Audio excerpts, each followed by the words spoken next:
assure you of their prayers for your ministry as the successor of Peter.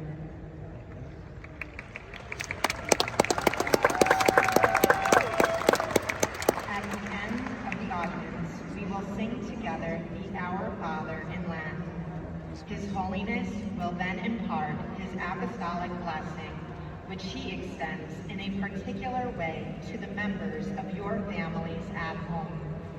He also intends to bless any religious articles you may have brought for this purpose, and in a special way, his blessing goes to your children, the elderly, and those who are sick. Dear brothers and sisters, today I'd like to speak about my recent apostolic journey to 4 countries: Algeria, Cameroon, Angola, and Equatorial Guinea.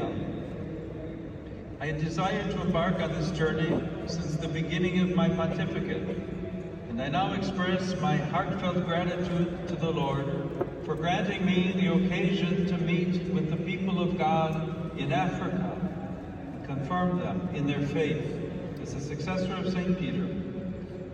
My time there was meant to offer the world a message of peace at a moment marked by conflicts and frequent violations of international law. Along with the call for peace, I also denounced the grave injustices that exist in those countries that are so rich in natural resources, urging the international community to overcome neo-colonial attitudes and engage in authentic collaboration. At the same time, the apostolic journey gave people in Africa a chance to make their voices heard and to express the joy of being God's people. In this regard, I thank the Lord for what they have given me, an immeasurable gift of faith, hope, and charity, which has greatly enriched my life and ministry.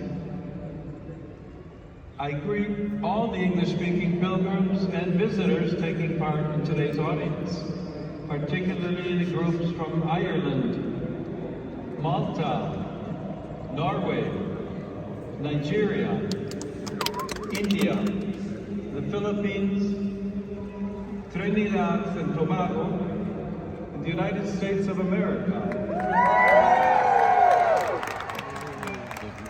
Upon all of you, and upon your families, I invoke the joy and peace of the risen Jesus.